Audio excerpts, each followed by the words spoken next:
Welcome back guys, it's Raw Geek here. So in the last video I spray painted the console. It was a SNES shell, sort of took it apart and all that kind of stuff. Thought about the positioning of where the Raspberry Pi would go and all that good stuff. So if you've not watched it yet, do go check it out. In this video there's going to be some more fiddling around with guts, and in doing so we need to make space. So there's some sort of tools being used, some dangerous tools to cut bits out, to work out where leads can go and things can sit and all that kind of stuff. So let's get into it.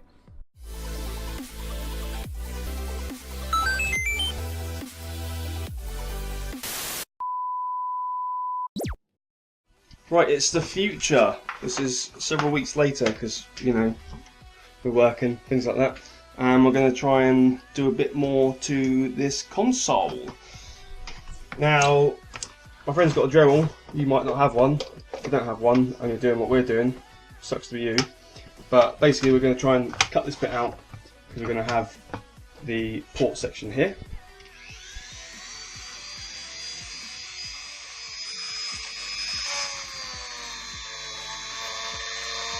And right the dentist.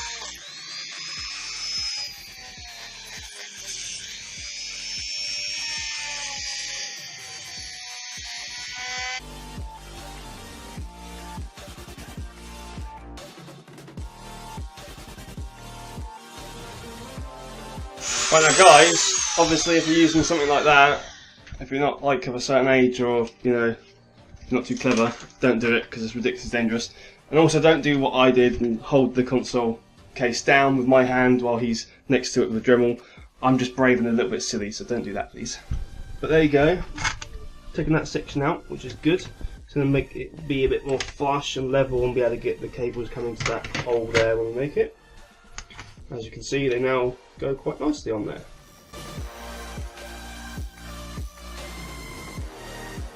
So I've got a selection of files here, as you can see. I'm just trying to make it a little bit more professional, a little bit neater, and obviously we need it lined up as well. I think we should have this whole bit out so it's flush and nice. It doesn't look grey and horrible like that. Do you know what I mean? I reckon we should cut out the perfect square of that shape. Perfect square? Well, not perfect, but and also it's a rectangle, but you know what I mean. Guys, I'm not liking how that's looking or even how it would probably work, so we're just going to cut out a hole, hopefully the same size as this, and have it flush. So we're going to draw around it with a Sharpie and try and do it a little bit better. And then for the micro USB thing, so you can power it up, it's not going to fit with this here until we cut the wings off, which we were going to plan to do anyway, and we'll do something similar with how that sticks out as well.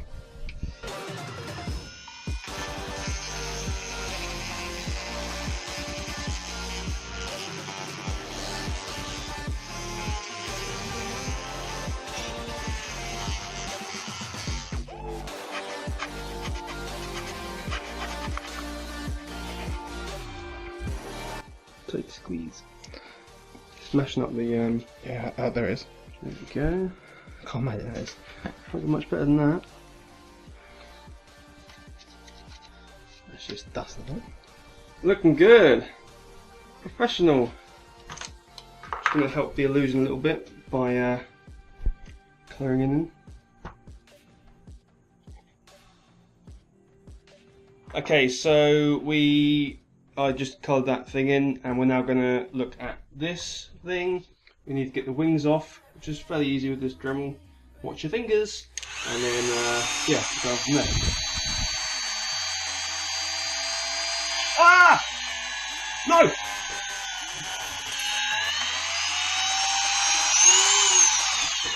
There we go.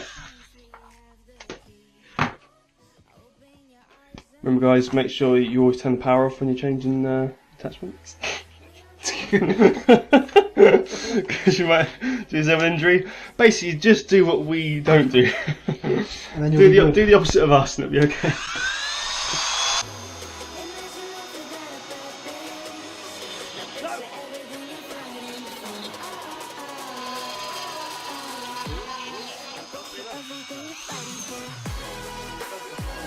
So, how does it fit in there now? Does it come out a bit more? It does come out a bit more, it's not too bad. Yeah. That's pretty good. Definitely usable.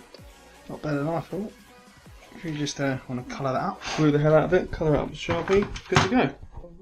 So I've cut. coloured it in a bit, guys, and you know, considering the tools we're using, what we're doing it for, it's not too bad at all. It's going to work, and like I said, no one's going to see the back, so I'm pretty happy with that. We'll stick something in, see what it looks like. One last go before we start gluing.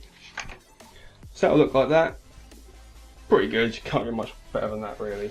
And this one, well, if you can get it in as well at the same time. This one's a little bit easier because it was just bigger space to work with. Didn't have to guess as much. It's quite rectangular. So tight fit. So that one goes in like that, and they both look like that. It's not too bad. Not too bad at all. Yeah, it's good. Do that. Get them stuck on. We're going to use this 2-part epoxy resin type stuff, whatever the hell it is. Mix it up. Show them what that should be. It's called quick setting epoxy. Sets in 5 minutes. So we're going to use that to stick them on to start with, and then afterwards I'm going to just hot glue the mothers out of them as well, just for double protection layers. Right, so it's fairly stuck in there, guys.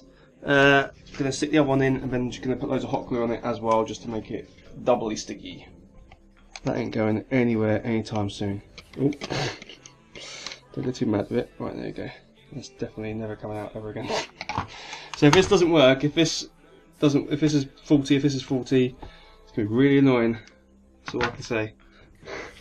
So guys, we're just cutting out some plastic from a lid, just to cover off this back plate, because we're putting the plate back in, screwing it back in. You don't need the holes. We're not going to use it, so we're just covering off it, just so it keeps it, you know, looking all black. So that'd be quite cool.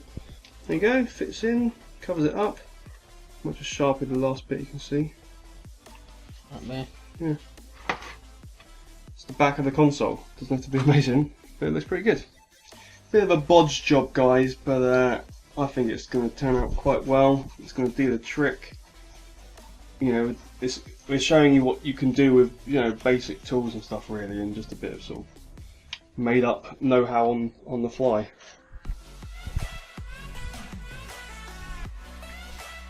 So the back of the console looks like this. You'd never know. Looks pretty damn good. We did it, you know, with just some tools, some stuff you can get online. Put that in, and we're almost there, to be honest, guys. Okay, guys, got some hook and loop Velcro. Obviously, there are other brands available, whatever, but I just got this stuff. What we're going to do is I've cut off a small section here of hook and loop, sticky wrap plastic, because basically I want to stick down, and as you can see, we've hooked it up now. Stick down the Raspberry Pi till the board doesn't move around, but so that it's easy if we want to take it out, if we need to replace it or upgrade it or whatever we want to do with it. So just going to stick one section onto there, and it's quite non-intrusive. It's not really going to mess anything up board wise. It's not permanent, it's not glued in, don't have to screw it into the board or get any mounting pegs, anything like that. Done. That's not going to go anywhere until we want it to, and it will just go and come off. Easy solution, guys, nice and cheap. It's all sitting in quite nicely.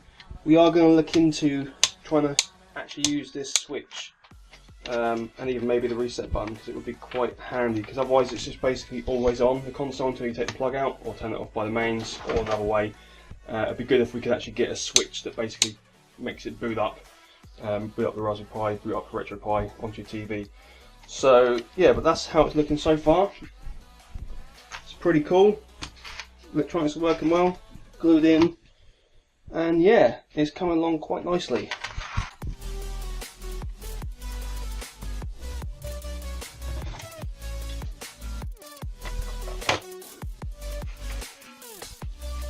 Sweet ass. So yeah, the console at this point had the ports worked out where they're going to be to have things plugged into them. There's not a huge deal of physical things that happen now to the console. The next video will have something, but we're almost ready now to work out how to get, you know, the emulator on there and that kind of stuff. So guys, if you like that, please click like, make sure you're subscribed and let us know in the next video, and until then, remember, use Dremmels responsibly. Okay, bye! Guys, if you're still here, you're awesome! But as you are still here, why not check out some of my other videos? Oh, and if you haven't already, please click subscribe. Laters, haters.